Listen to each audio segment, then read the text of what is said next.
Barka, kamu lagi apa? Kok kayaknya Miss Tina lihat kamu lagi kebingungan gitu? Iya Miss, Barka lagi nonton. Terus Barka nggak ngerti apa yang mereka ngomongin nih Miss. Oh, coba Miss Tina lihat. Ini Miss. Sepertinya mereka sedang pakai bahasa Prancis, Barka. Emangnya Miss ngerti? Enggak sih, tapi Barka tahu nggak? Kalau di dunia ini ada lebih dari 7.000 bahasa loh. Wah, banyak sekali Miss. Masa bisa sebanyak itu? Kamu pengen tahu ya? Iya. Yuk sama-sama kita ajak teman-teman di rumah untuk dengerin cerita di Mesbah Cilik.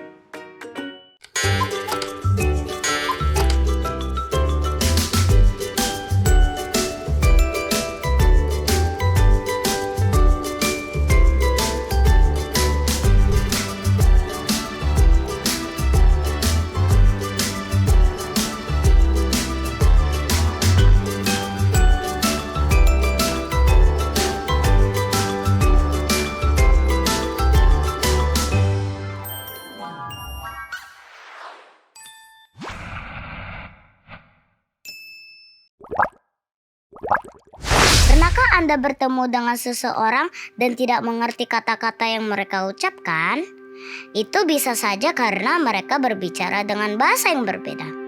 Dahulu kala, semua orang berbicara dengan bahasa yang sama. Kemudian, beberapa orang menentang Allah.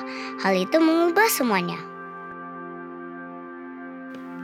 Dahulu kala, setelah Allah menciptakan dunia ini, setiap orang berbicara dengan bahasa yang sama. Mereka menggunakan kata yang sama untuk segala sesuatu. Mereka dapat berbicara satu dengan yang lainnya dan dapat saling mengerti. Setelah air bah, orang-orang tinggal dengan harmonis.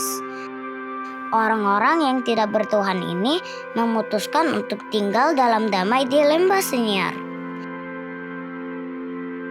Mereka merasa bahwa mereka dapat melakukan segala sesuatu.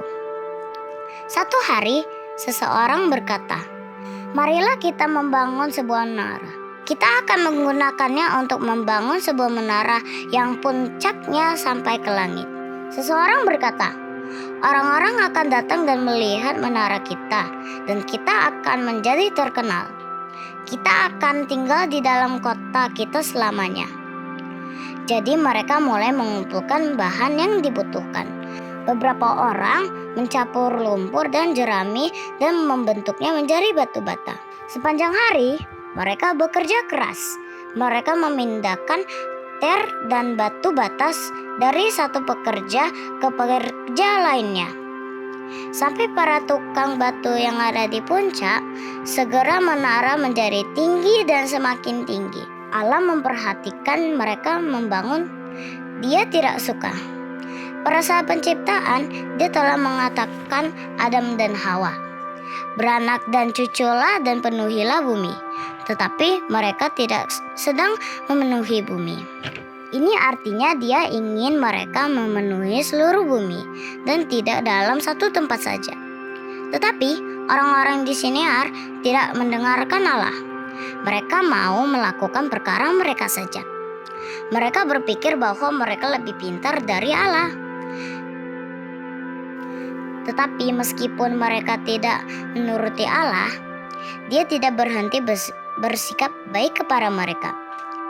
Dan karena Dia mengasihi mereka, Allah membuat sebuah rencana untuk menolong mereka melakukan hal yang benar. Dia membuat mereka menggunakan bahasa yang berbeda-beda untuk hal yang sama. Dia mengubah bahasa mereka menjadi beberapa bahasa. "Saya membutuhkan batu bata," seorang pekerja berseru. Penolongnya tidak mengerti apa yang dia katakan, sehingga dia tidak berkata kepada orang yang berada di bawah untuk mengirim ter. Orang yang berada di bawah akan menjawab, "Kami akan mengirimkan sekarang." Dapatkah Anda bayangkan betapa marahnya pekerja yang berada di atas sana ketika air tersebut tiba di tangannya? Segera semua pekerja mulai berselisih paham dan berkelahi. Mereka tidak dapat menyelesaikan menara mereka. Kenyataannya, mereka tidak dapat melanjutkannya. Jadi beberapa orang pindah ke timur dan yang lain pindah ke barat. Beberapa pindah ke utara dan yang lainnya ke selatan. Mereka terpencar-pencar ke seluruh penjuru dunia. Melalui semua itu, Allah terus memberikan hal yang baik kepada mereka semua. Sangatlah tepat. Allah tidak membedakan orang. Kisah Para Rasul 10 ayat 34. Dia mengasihi dan menolong semua orang.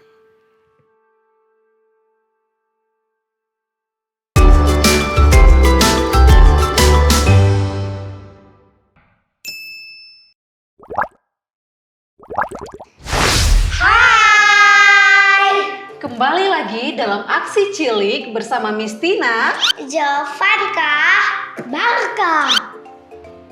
Hari ini kita mau ngapain, Miss Tina?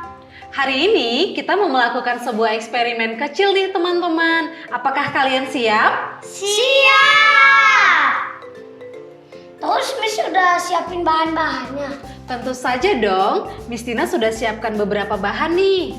Coba, di sini ada air putih, lalu ada antiseptik, ada potongan jeruk nipis, dan ada sendok untuk mengaduk. Terus kita mau ngapain, Miss Tina ini? Ya, sekarang coba Jovanka bantu Miss Tina untuk tuangin antiseptik ini ke dalam air putih ini. Ya.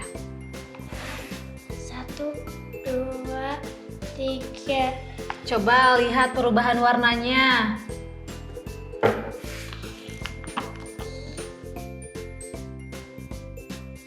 Apakah dia berubah warna? Wah, berubah warna. Coba kita aduk ya. Nah, Wah, berubah warna, Miss Tina. iya tentu saja itu karena antiseptik ini mengandung zat kimia yang bisa mengubah lingkungan sekitarnya. Dan coba kalau kita masukkan kembali perasan jeruk nipis ini ke dalam antiseptik ini. Coba Jovanka bantu.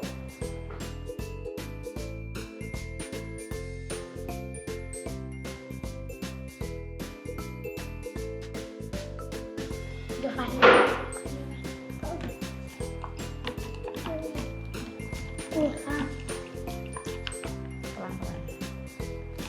Sini, Barka.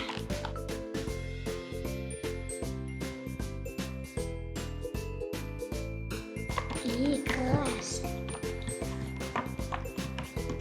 Miss Tina bantu, ayo. Coba dilihat perubahan warnanya. Wah, berubah warna.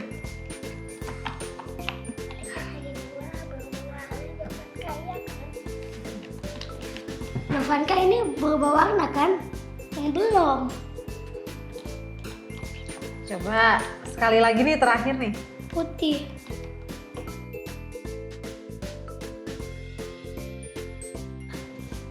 Oke. Coba lihat ada yang berubah nggak? Jadi warna kuning sama. Iya, airnya jadi putih kembali ya. Iya kan Jovanka? Iya. Itu karena perasan jeruk nipis ini mengandung zat yang bisa menetralkan kembali bahan-bahan yang ada di dalam antiseptik ini. Nah, sekarang Miss Tina mau tanya. Kalau Barka dan Jovanka melihat teman yang sedang susah, apakah Jovanka dan Barka mau menolong? Mau, Miss. Kalau melihat temannya lagi sedih, apakah Jovanka mau menolong juga, memberikan apakah Jovanka mau untuk menghiburnya? Mau. Nah, begitu juga dengan jeruk nipis ini. Jeruk nipis ini membantu air ini kembali bening dengan cara jeruk nipis ini membantu air yang ada campuran antiseptik ini kembali bening kembali. Itu sama seperti ketika Jovanka dan Barka membantu sesama untuk saling menolong. Nah, sebagai himbauan dari Miss Tina, atau nih Miss Tina mau tanya nih, apakah kalian mau seperti jeruk nipis ini membantu sesama? Mau, Miss. Oke, puji Tuhan. Sampai di sini aksi cilik kita pada saat ini. Terima kasih sudah bersama-sama untuk melakukan eksperimen di aksi cilik Hope Channel. Sampai jumpa kembali. Bye.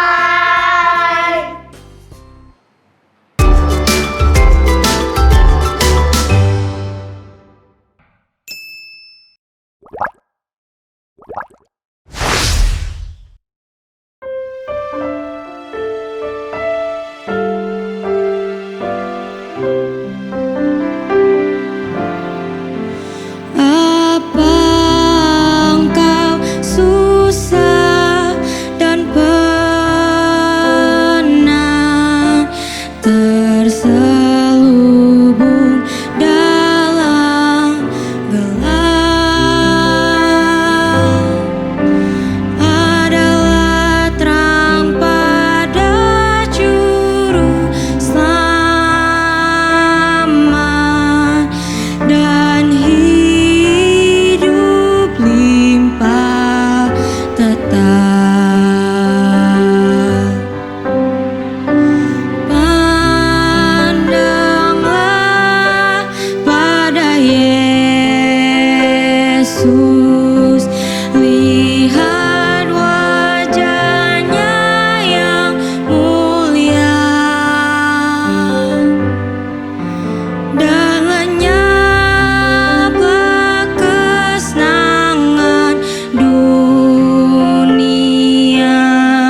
Hai Sobat Cilik, tentunya kita ingin menjadi penolong di rumah dengan membantu orang tua atau anggota keluarga.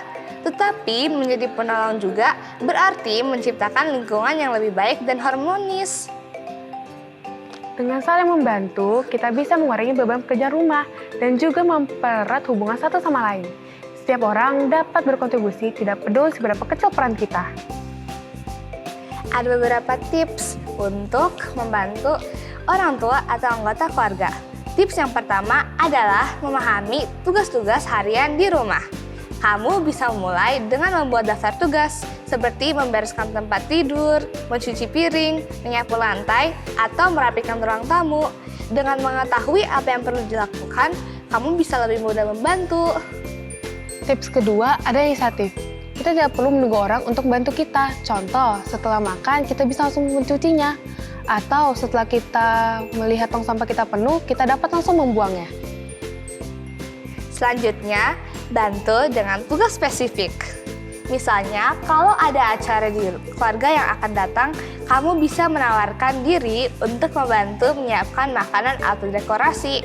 Ini tidak hanya meringankan beban loh, tetapi juga memberi kesempatan untuk bersenang-senang bersama keluarga. Kamu juga bisa menciptakan kebiasaan baik, misalnya selalu merapikan tempat tidur setelah bangun, atau sederhana masukkan mainan ke tempatnya. Setelah selesai bermain, kebiasaan ini akan membantu rumah menjadi lebih rapi dan nyaman.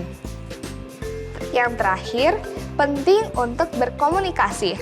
Tanyakan kepada anggota keluarga lain tentang apa yang mereka butuhkan. Diskusikan tentang pembagian tugas agar semua orang merasa terlibat dan memiliki tanggung jawab.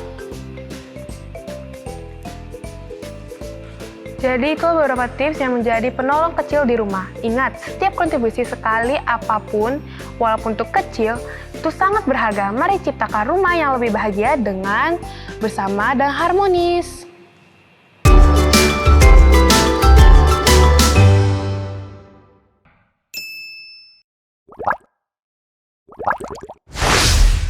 Hello everyone, welcome back to Wise Words with me, Miss Kathleen.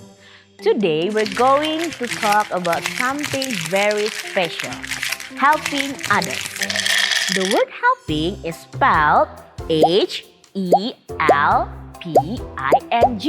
helping, which means suka menolong. Can anyone tell me what it means to help? Yes, helping is when you do something for someone else. It can be big or small. For example, if you see a friend struggling bringing their things, you can help them to carry it. Or when you notice your mother is busy in the kitchen, you can help her to wash the dishes for her. Helping makes people feel good and shows that you are care. Now, why is helping important? When we help each other, we create a happy and friendly environment. It makes our family, friends, even ourselves feels good inside. Plus, when you help others, you might inspire them to help others too. It's like a chain of kindness. Remember, God wants us to help others. It is a wonderful way to show love and kindness. It doesn't have to be big. Even small acts of kindness make a big difference. So, let's all try to helpful today and every day. Together, we can create a more caring world. That's for today. See you on next Wise Words. Bye! Hai Sobat Cilik Hope Channel Indonesia dan para orang tua yang sedang menyaksikan. Wah, sungguh luar biasa bukan? Kita telah menyaksikan cerita tentang Menara Babel. Nah, dari cerita tentang Menara Babel ini mengajarkan kita tentang bahwa ternyata ada dua hal yang sangat penting. Yang pertama adalah komunikasi dan yang kedua adalah persatuan di antara sesama manusia. Ketika pada waktu itu manusia berupaya untuk membangun sebuah menara yang menjulang tinggi ke langit untuk mencapai Tuhan, apa yang terjadi? Tuhan mengubah bahasa mereka. Dengan demikian, ketika mereka sudah tidak saling mengerti satu dengan yang lain, mereka mulai kebingungan, bahkan terjadilah perpecahan. Nah, meskipun usaha manusia saat itu gagal, yang perlu kita ingat adalah kita memiliki Allah yang Maha Kasih, Allah yang mengasihi semua orang tanpa memandang latar belakang dari orang-orang tersebut. Pesan untuk kita, marilah kita saling mengasihi sama seperti Allah yang Maha Kasih. Kita mengasihi orang tanpa membeda-bedakan latar belakang. Dengan demikian, kita melayani Allah dengan cara kita menolong orang lain dan juga membantu bahkan menghargai mereka yang berbeda dengan kita. Oleh karena di dalam keberagaman terdapat sesuatu hal yang sangat indah, bahkan dapat dijadikan satu kesempatan untuk saling belajar satu dengan yang lain. Dan perlu kita ingat sebagai umat-umat Tuhan, mengasihi sesama ini merupakan salah satu panggilan kepada kita sebagai umat-umatnya. Hai para orang tua, pesan untuk orang tua dalam hal materi saat ini adalah yang pertama, mari kita sebagai orang tua mendorong anak-anak kita untuk paham. Ternyata perbedaan bukanlah suatu penghalang, tetapi ajarkan anak-anak kita untuk memahami bahwa perbedaan ini dapat dijadikan satu hal untuk saling mengenal satu dengan yang lain, bahkan untuk saling menolong satu dengan yang lain. Pesan yang kedua untuk para orang tua, mari kita ingatkan anak-anak kita bahwa kita semua punya tanggung jawab untuk menciptakan lingkungan yang penuh dengan kasih dan lingkungan yang penuh dengan penerimaan. Dengan demikian, kita tidak hanya membuat atau membangun hubungan yang baik dengan sesama, tetapi semakin hari kita akan memperkuat iman dan memperteguh iman dan kasih sayang kita kepada pencipta kita, yaitu kepada Yesus. Demikian kesimpulan dari episode 1. See you next episode. Bye!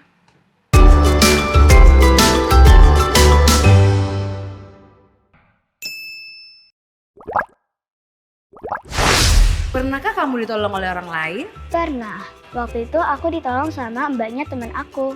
Pernah ditolong oleh orang tua dan teman. Ceritakan ditolong seperti apa?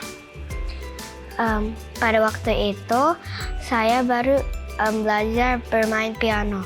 Saya tidak bisa. Tiba-tiba saya memanggil mama saya untuk menolong aku dan akhirnya saya bisa.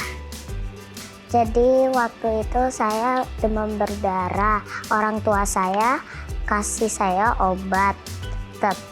Tapi ternyata itu tetap saja tidak membuat aku sembuh. Orang tua aku membawa aku ke rumah sakit.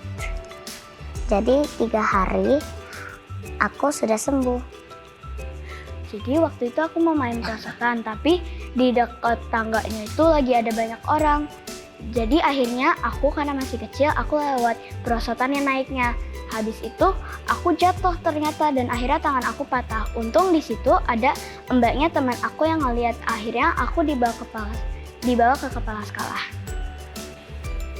Lalu, bagaimana perasaanmu ketika ditolong? Senang. Atau bahagia. Aku merasa senang karena aku akhirnya bisa ditolong sama yang lain dan aku bisa dibawa ke rumah sakit untuk segera diselamatkan. Lalu, apakah kamu pernah menolong orang lain? Pernah. Jadi waktu itu teman aku jatuh dan akhirnya aku tolongin dia. Habis itu dia ternyata kesakitan dan akhirnya aku bantuin dia untuk kasih tahu ke guru. Dan perasaan aku, akhirnya aku senang karena akhirnya guru bantuin teman aku. Lalu, apakah kamu pernah menolong orang lain? Pernah. Waktu itu ada teman gereja saya yang sakit. Saya berdoa untuk dia biar sembuh. Pada hari Minggu, aku melihat dia muncul. Dan saya sangat bersyukur karena Tuhan sudah menolong dia. Dan saya merasa senang. Lalu, apakah kamu pernah menolong orang lain? Pernah. Jadi waktu itu adik aku hampir jatuh dan aku menarik dia. Jadi dia tidak hampir jatuh. Saya merasa senang